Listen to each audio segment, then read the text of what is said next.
अस्सलामुअलैकुम दोस्तों, कैसे हैं आप सब। इंशाल्लाह सब खैरियत से और ठीक ठाक होंगे। मैं आपके साथ शेयर करूंगी सूजी के हलवे की रेसिपी, जो कि मैं 1.5 किलो सूजी के साथ बना रही हूँ। उसके लिए लिया है मैंने 1 किलो कुकिंग ऑयल और उसके बीच में मैं 8 से 10 शामिल करने लगी हूँ इलायचियाँ। ये देखिए मैंने इसमें इलायचियाँ डाल दी हैं। इसको हल्का सा हम मिक्स करेंगे ताकि इलायचियों की खुशबू निकल आए। इलायचियों की खुशबू आने के बाद मैं इसके बीच में शामिल करूँगी 1.5 किलो सूजी। ये देखें जी, हमने इसमें 1.5 किलो सूजी शामिल कर दी है। इसको आपने आहिस्ता आहिस्ता से भूनना है जब तक कि इसमें से खुशबू आनी शुरू हो जाए। सूजी आहिस्ता आहिस्ता से भुनना शुरू हो चुकी है। इसको आपने हल्का सा सुनहरी रंग देना है, तब तक आप इसको भूनते रहें। बहुत ही लो फ्लेम पे आपने इसको, लो टू मीडियम फ्लेम के ऊपर इसको भूनना है आपने, ताकि आपकी सूजी साइडों से जल ना जाए। अगर आप इसका फ्लेम हाई करेंगे तो सूजी साइडों से जल जाएगी। ये देखिए माशाल्लाह से सूजी का रंग हल्का हल्का गोल्डन ब्राउन सा होना शुरू हो गया है। अब इसके अंदर मैं शामिल करूँगी चीनी। चीनी आप अपने टेस्ट के मुताबिक डाल सकते हैं। मैं इसके अंदर डालूँगी तकरीबन 1.5 से पौने 2 किलो चीनी। ये देखिए मैंने 1 किलो चीनी डाली है इसके बीच में। ये देखिए इसके बीच में मैं शामिल करने लगी हूँ 3 पाव चीनी और ये तकरीबन पौने 2 किलो चीनी हो चुकी है। इसको हम थोड़ा सा भून लेंगे। इसकी चीनी को हमने मेल्ट नहीं करना, लेकिन इसको हमने भूनना ज़रूर है। 5 मिनट के लिए तकरीबन आप इसको भूनें ताकि चीनी पहले अच्छे से मिक्स हो जाए इसके बीच में।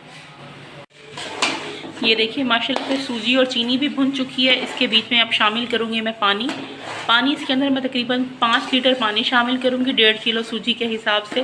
पानी आपने बहुत ही आहिस्ता आहिस्ता करके डालना है, एकदम पानी नहीं डालना वरना इसके छींटे उड़ सकते हैं।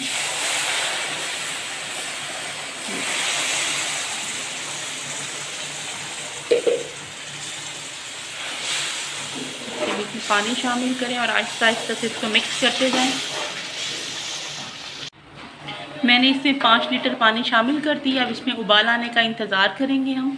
इस स्टेज पर आप चीनी को चेक कर सकते हैं, अगर आपको कम लगे तो आप और शामिल कर दीजिए। अगर आप इस हलवे को गाढ़ा बनाना चाहते हैं तो आप 1 लीटर पानी की मिकदार को कम कर दीजिए। अगर आपने नॉर्मल कंसिस्टेंसी में हलवा बनाना है, मतलब कि थोड़ा सा नरम, तो आप इसमें 5 लीटर पानी पूरा शामिल कर दीजिएगा। मैं इसे थोड़ा सा पतला तैयार करूंगी, इसलिए मैं इसके अंदर 5 लीटर पानी शामिल करूंगी। आहिस्ता आहिस्ता सूजी पानी को एब्जॉर्ब करना शुरू कर देगी। तो चलिए पानी के बॉयल होने का इंतज़ार करते हैं। ये देखिए माशाल्लाह से सूजी हमारी गाढ़ी होना शुरू हो रही है। अभी इसमें बॉयल नहीं आया, लेकिन पानी एब्जॉर्ब कर लिया सूजी ने। ये आहिस्ता आहिस्ता से ये बॉयल भी होना शुरू होगा और गाढ़ा भी होना शुरू होगा। ये देखिए माशाल्लाह से हलवे में बॉयल आना शुरू हो चुका है। अब हम इसको कंटिन्यूसली 15 से 20 मिनट के लिए भूनेंगे ताकि हमारा हलवा अच्छे से भून कर तैयार हो जाए। ये देखिए हमें हलवा भूनते हुए तकरीबन 10 मिनट हो चुके हैं। अभी माशाल्लाह से बहुत अच्छा सा तैयार हो रहा है। ये देखिए माशाल्लाह से हलवा पककर तैयार हो चुका है। मैं इसको अब दम लगाऊंगी। दम लगाने से पहले मैं इसके ऊपर डालूंगी थोड़ा सा रोज़ वाटर, ताकि हमारे हलवे में बहुत ही अच्छी सी खुशबू पैदा हो जाए। ये देखिए मैं इसके ऊपर अंदाजे से थोड़ा सा रोज़ वाटर डालूंगी। ये इतना सा रोज़ वाटर बहुत है इसके लिए। इस रोज़ वाटर को मैं थोड़ा सा मिक्स करूंगी और इसको 5 मिनट के लिए हम दम पे लगा देंगे। रोज़ वाटर अच्छे से मिक्स हो चुका है। मैं इसको अब दम पे लगाऊंगी। ये देखिए जी 5 मिनट हो चुके हैं, हलवे को दम आ चुका है। इसको हम थोड़ा सा करते हैं मिक्स।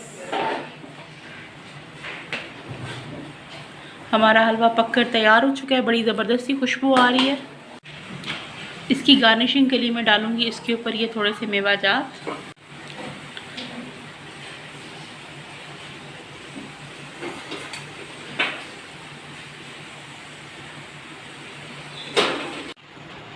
हलवे के ऊपर मैंने मेवा जात से गार्निशिंग कर दी है।